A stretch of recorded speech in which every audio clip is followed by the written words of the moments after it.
Hey guys, it's Reggie91, and I am bringing you another entry in the series Walking Dead Season 3 Tips.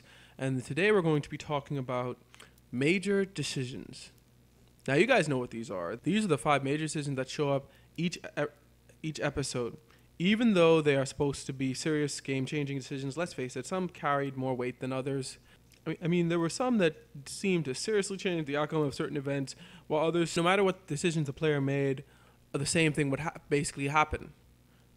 Now, in my opinion, this shouldn't happen because we have so many decisions in this game, but there are 5 major ones each episode, and these 5 major ones should always be game changers, literally.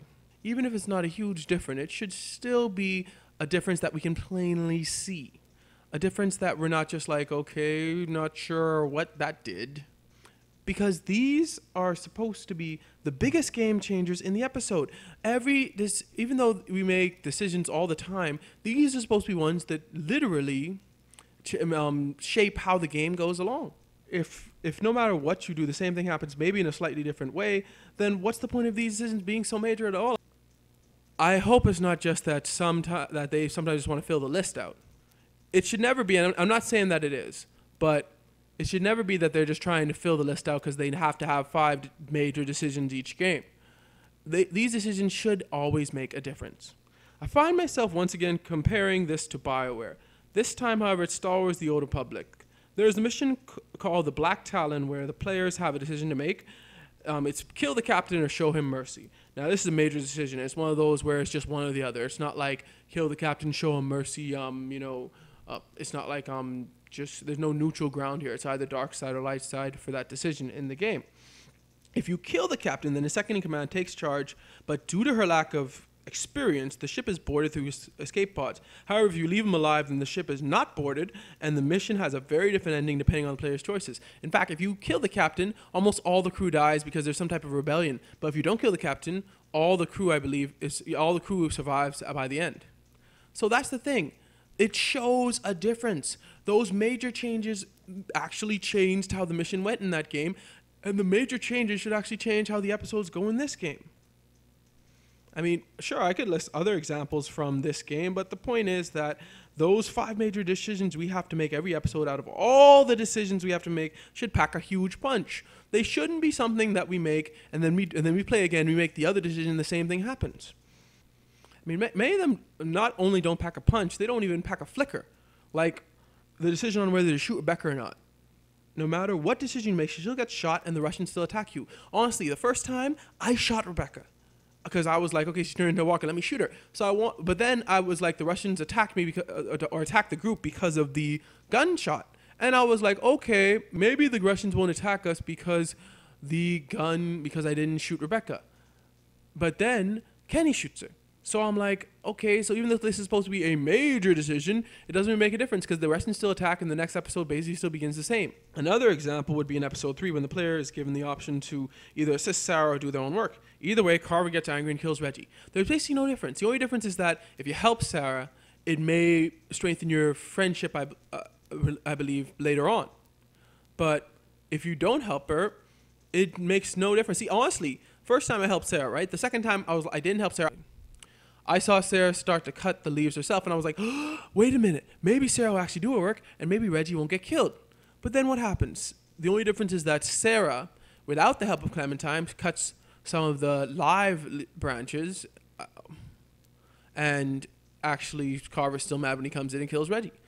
So really, that decision didn't make any sense. But the worst decision of them all is the decision to cut Sarita's arm off or to kill the walker. That decision ended episode 3 on such a high note. That was probably one of the best endings for any episode of The Walking Dead. And yet, when you start the next level, if you cut her arm off, which is, try to save her, she still dies. It's just immediately because you cut her arm off in the middle of a horde of walkers, they kill her. But if you don't cut her arm off, sure, she doesn't die right then, but she still dies when you get to the base. What was the point of that? That seemed like such a huge decision, and it basically had little difference. And what's worse is that Kenny is still angry with you even if you don't cut her arm off. it should make a huge difference if you didn't cut her arm off with at least Kenny, because Kenny shouldn't be mad at you if you killed the walker.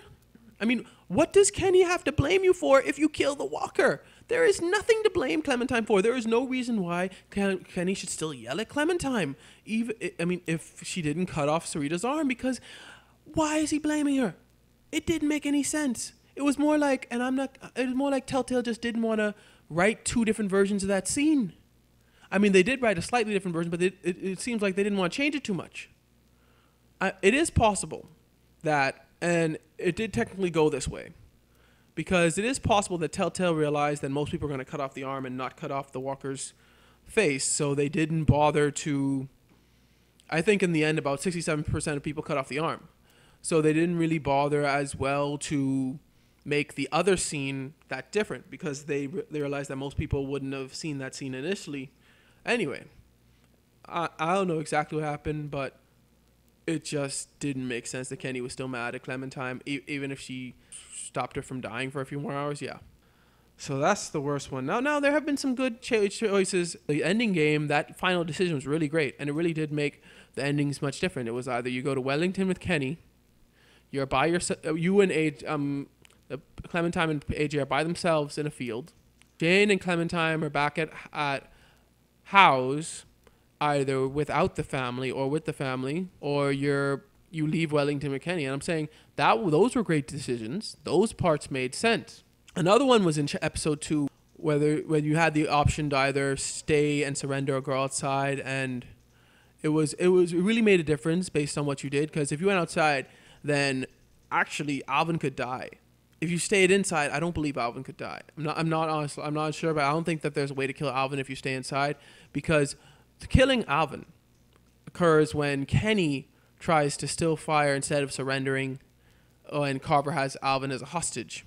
So the only way to influence Kenny that way is to go outside. So I don't think that you kill Alvin if you didn't go outside. And that was a good decision. That was a good major decision, because it actually gave you the ability. One gave you the ability to actually choose a character's fate, while the other one was the ability to just be like, surrender. We want to do what's best for like the group, not go outside.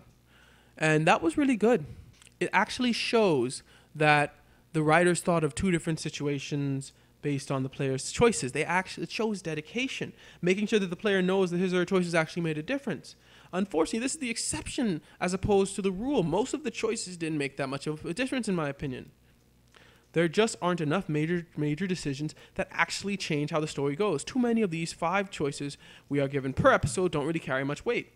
It's kind of sad that in a game where the decisions the player makes are supposed to actually change how characters react to you and how the game goes on, simply don't change enough, and in a few cases don't change anything really. I believe in Season 3, Telltale really needs to make sure that these 5 major decisions we are given in a game, especially, should be a greater impact than they did in Season 2, really. And not just some of them, even most of them.